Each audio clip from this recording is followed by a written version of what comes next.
Өдөгчд өдрийн мэнд төргий өнөөдрийн онцлог зочноо бид студид урьлаа. Хүний эрхийн үндэсний комиссийн гишүүн Нарантай манай студид ирсэн байна. Танд өдрийн мэнд төргий.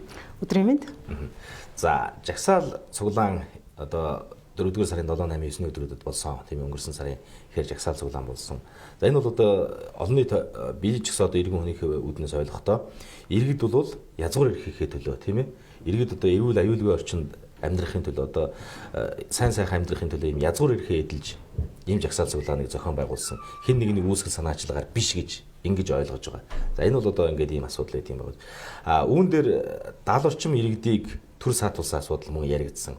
За хүний эрхийн үндэсний комиссийн жагсаал цуглааны талаарх дүгнэлтээ бас ингээд олон нийтэд танилцуулж байна. Тэгэхээр энэ иргэдийг ер нь саатуулсан тохиолдлууд нь өөрөө хэр хууль зүйн үндэстэй юм бэ гэдгээс хэлье. За тэгэхээр ер нь нийтийг хамарсан нэлээд одоо олон нийтийг хамарсан шинжтэй болох үс хурцдаж мэдхүйц ийм жагсаал цуглааныг бол хүний эрхийн үндэсний комисс байнга ажиглалт хийдэг. Мэдээж одоо ардчилсан нийгэмд бол жагсаж цуглаж байгаа хүмүүс цуглаж үзэл бодлоо илэрхийлж байгаа үйл явц бол хэвийн амьдралын нэг хэсэг гэж үздэг учраас бүх төрлийн жагсаал цуглаанд бол хүний эрхийн үндэсний комисс оролцож ажиглалт хийх нь бол шаардлагагүй. Гэхдээ энэ анхаарал татсан тохиолдолд бол бид одоо байнгын ажиглалт явуулдаг. Тэр 4 сарын 7-оос 9-ний хооронд Монголдо сайхан амьдрий ураатай зохион байгуулагдсан жагсаал цуглааны үйл явцад бол хүний эрхийн үндэсний комисс одоо ажилласан. Энэ дээр мэдээж алсаас тандаа ажиглалт, биеэр ажиглах, саатуулах байран дээр ажиллах болоод бусад төрлийн байгууллага албан тушаалтнаас тайлбар мэдээлэл баримт гаргуулж авах, олон нийтээс баримт татаж авах, өөрсдөө одоо цуглуулсан баримтаа үнэлэх гэх мэтчлэн энэ хүрээнд бол одоо үйл баримтыг шинжилээд эрх зүйн дүгнэлт хийгээд хүний эрхийн үндэсний комисс бол дүгнэлтээ гаргасан. За энэ дээр таны асуултанд хариулахад бол 69 хүнийг цагдаагийн байгууллага төр саатуулсан байгаа. 69 хүний одоо 19 хүнийг нь бол эргүүлжүүлсэн, 19 хүний нэг нэмэгтэй, 50 хүнийг бол төр саатуулсан ийм одоо үйл ажиллагаа болсон.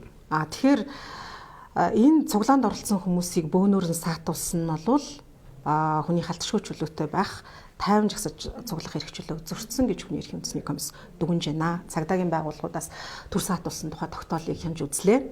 Үүнээс гадна хүний эрхийн үндэсний комисс бол одоо 4 сарын 8-ны өглөө баримтлах саатуулах байран дээр очиж ажилласан, иргэдтэй бичилж уулзсан, бидний үсрэн шарах сариу болоод одоо мэдээллийг баримтжуулж авсан. Үүнээс гадна бол хяналт тавьсан прокурорууд цагдаагийн албан хаагчдаас бол тайлбар мэдээлэл авсан. Шууд одоо биед нь халдсан тийм тохиолдол байна уу чинь? Тэгэхээр энэ дээр бол хүний эрхийн үндэсний комиссийн баримтжуулснаар одоо 7-8 иргэний бие дээр ил харагдах шарах сариу бол үүссэн ийм одоо зүйл байгаа. Энэ дээр бол зарим иргэд бол одоо гомдол гарахгүй гэсэн. Гэхдээ ерөнхий одоо 70 шахам 69 хүнийг төр саатуулсан бөгөөд энэ дээр одоо зөрчлийн шинжүү гэж үзэж прокурор зөрчлийн хэрэгнээс татгалцсан байгаа. Бүх хэрэгүүдэд. Тэгэхээр энэ бол нэг талаасаа үр дагавар нь юу юм бэ гэхээр жагсаал цуглаан гэдэг бол өөрөө одоо олон нийтийн анхаарал үзэл бодлоо хүргэх нийгмийн одоо хэвийн үйл ажиллагаа амьдралд бол бас ямар нэг хэмжээгээр одоо саатал учруулах гэх үү те одоо оролцох ийм одоо үйл явц өөрөө мөн чанар нь. Гэтэл энийг яг одоо нийтийн дэг журам гэж юу юм бэ? Дэг журам гэж юу юм бэ гэдгийг ерөөсөө нийгмийн хэвийн амьдрал ийн одоо нүдээр харж зохицуулах нь бол өөрөө буруу. Ямар нэгэн байдлаар баг зэргийн одоо хүний аймнаас эрүүл мэнд бусдын өмч хөрөнгө эрх хэрэгчлөөгээд хамгаалагдсан 5 төрлийн эрх ашиг байдаг жагсаал цуглаан хийх хэрэгчлөө хязгаарлаж болох. Энэ одоо эрх ашигт бодтой, ноцтой эрсдэл учруулах үс ийм үндслэл байхгүй тохиолдолд бол баг зэргийн одоо иргэний үйл захирагдахгүй юм уу эсвэл одоо авц замын хөдөлгөөнийг төр одоо боохч гэдэг юм олон нийтийн анхаарлыг татах хэмжээний үйл ажиллагааг бол нийтийн дэг журмыг зөрчсөн гэж үздэг байна. Тэгэхээр энэ дээр цагдаагийн албан хаагчид бол 69 хүнийг ингэж одоо төр саатуулсан нь бол ихэнх тохиолдолд үндэслэлгүй бөгөөд прокуророос зөрчлийн хэрэгнээс татгалцсан байгаад байгаа. Тэгэхээр энэ өөрөө ямар үр дагавартай юм бэ гэхээр одоо дараа нь эргэж тайван жагсаж цуглах үзэл бодлоо илэрхийлэх тэр одоо хүсэл эрмэлзэл зоригийг бас магадгүй мохоох эрсдэлтэй гэж үздэг учраас энэ дээр бол бас олон улсын гэрээ конвенцоор тодорхойлсон олон улсын гэрээ конвенцийн заалтыг одоо тайлбарлсан ийм тайлбарууд байдаг. Тийм учраас бол ихний асуудал дээр 69 хүнийг бөөнөр нь түр саатуулсан бөгөөд энэ үйл явдал бол хүний эрхийг зөрчсөн гэж комисс дүгнэсэн. За энэний нөгөө талд бол иргэд олон нийтийн жагсах одоо үзэл бодлоо илэрхийлэх эрхийнх нь нөгөө талд төр байна. Төрийн одоо хамгийн юу одоо ингээд цагдаагийн байгууллага ажиллаж байна тийм ээ. За ажиллахаас ч өөр арга байхгүй. Тэнд ингээд жагсаал цуглаанд оролцож байгаа залуус бол ямар нэгэн байдлаар би одоо бас хэвлэлээр одоо бүгдээрээ л харж байгаа шүү дээ тийм ээ. Ямар нэгэн байдлаар тийм ноот одоо юу гэдэг ноцтой зүйл одоо болоогүй байж ийм байж болно. Гэхдээ ингээд нөгөө талд нь өдөр шорон цаг ингээд болонгууд энд ингээд хүч нэмэгдүүлээд олон цагдаа ингээд нэг хүнийг нэг ямар нэгэн байдлаар одоо өдөөгөө турхираад байгаа юм шиг нэг тийм үйл явц бас болсон тийм ээ тэр орой. Тэгэхээр эн чинь өөрөө ингээд бас хүний эрхэнд талдах гэдэг юм шиг нэг тийм хиймлэр хүнд айц төрүүлээд нь шүү дээ. Энд одоо том машин техник оруулж ирээд энд олон цагдаа оруулж ирээд энэ нь юусоо яг манай төрийн хийж байгаа ажил зөв юм уу буруу юм уу гэдэг чинь өөрөө бас дахиад асуулт байна. Тэгэхээр ер нь өнгөрсөн хугацаанд бол ялангуяа энэ COVID-19 тэй холбоотойгоор бол иргэдийн үзэл бодлоо илэрхийлэх эрх хэрэгчлөөгөө шаардлага жагсаж цуглах энэ үйл явц хэдвэхтэй боллоо л доо. Тэгэхээр өнгөрсөн хугацаанд гарсан жагсаал цуглаанд нэг одоо хүний эрхийн үндэсний комисс ажиглаж баримтжуулж явах явцад нэг зүйл анзаарэгдэж байгаа нь бол үзэл бодлоо илэрхийлэх, тайван хуран чуулах энэ одоо үйл явцыг хясан боогдуулах гэх үү, хязгаарлах гэх үү, мохоох гэх үү ийм одоо үр дагавартай ийм үйлдэлүүд бол бас гарч байгаа. Энийг бас бид баримтжуулаад явж байгаа. Гэтэ энэний учир шалтгаан нь юунд байна вэ гэж?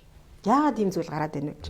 Тэгэхээр өнөөдөр бол бид одоо үндсэн хуулиараа, үндэсний хууль тогтоомжороо, нэгдүгээр Орсын олон улсын гэрээ конвенцороо Монгол улс бол ардчилсан улс бөгөөд иргэдэн тайван хурамжуулж үзэл бодлоо илэрхийлэх эрхтэй гэдгийг тунхаглан зарласан.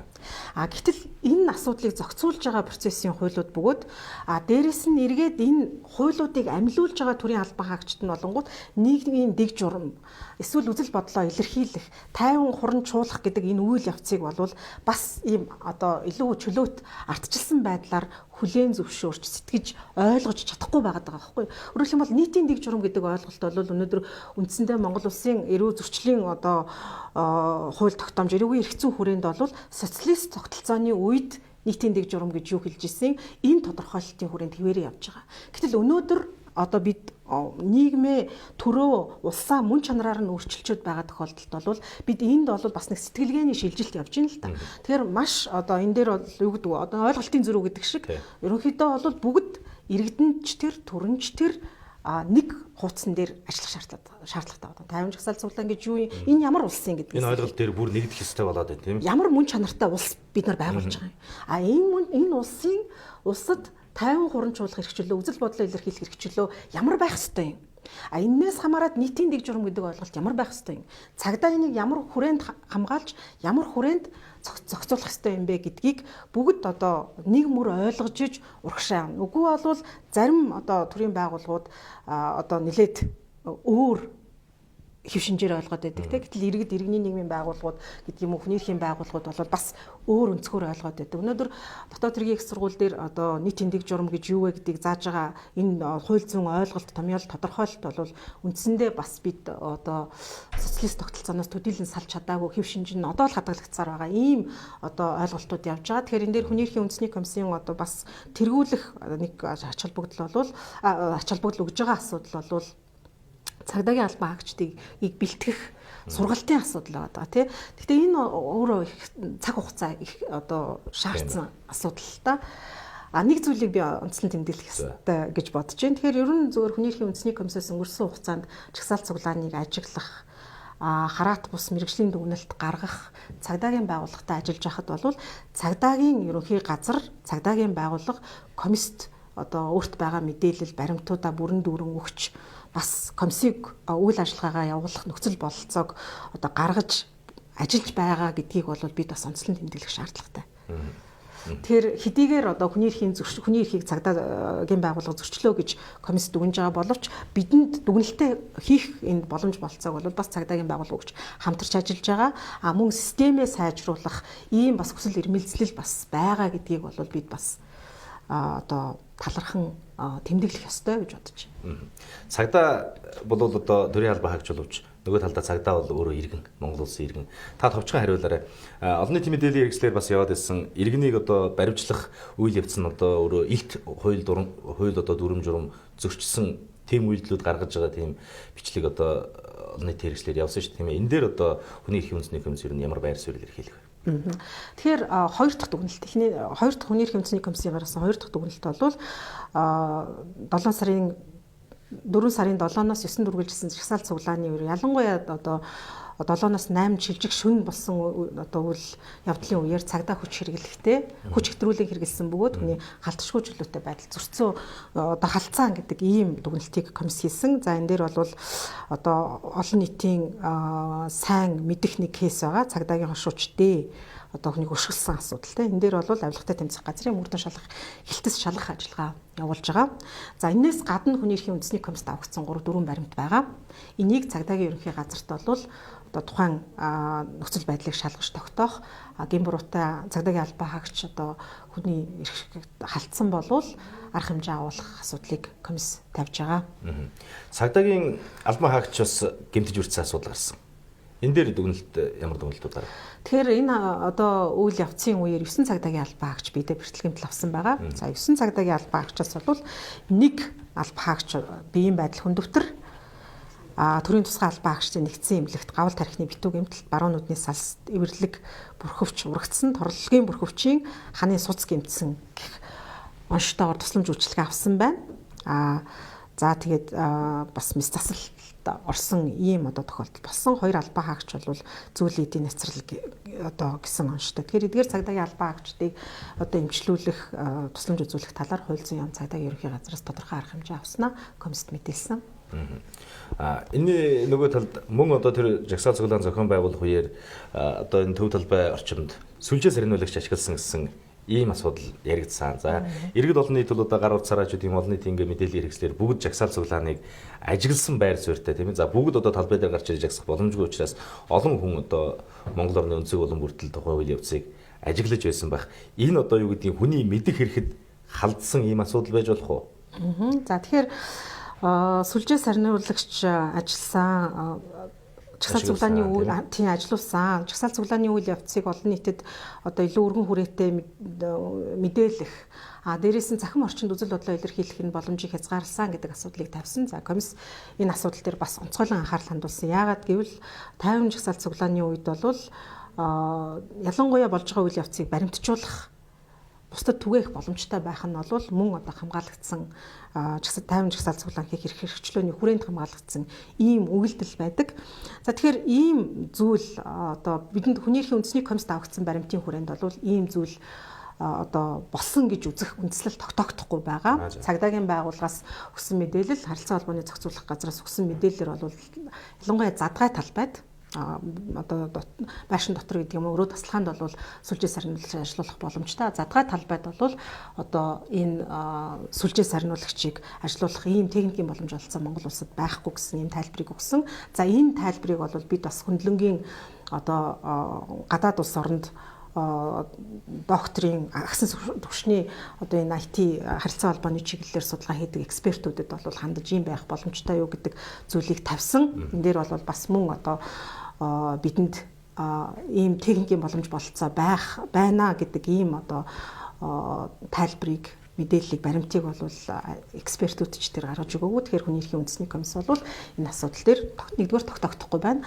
Хоёрдугаарт төрөх хугацаанд хэрвээ одоо ямар нэгэн байдлаар тэрэн заавал одоо энэ жагсаал цуглааныг сарниулах зорилгоор биш ямар нэгэн байдлаар магадгүй зүгээр өөрийн телефоны одоо компаниудын үйл ажиллагаа нас болоод хязгаарлалт үүссэн бол энэ нь олон нийтийн мэд хэрхийг хязгаарлаагүй гэж бид дүгнэж байна. Ягаад гэвэл тухайн үед одоо тухайн үед бол одоо үйл явцыг баримтжуулаад дараа нь цацах боломж хэмтэж байгаа. Энээс болоод бол хүний мэдэх хэрхэд ямар нэгэн байдлаар одоо хязгаарлалт учирсан гэж үзэх юм үндэслэл байхгүй байгаа.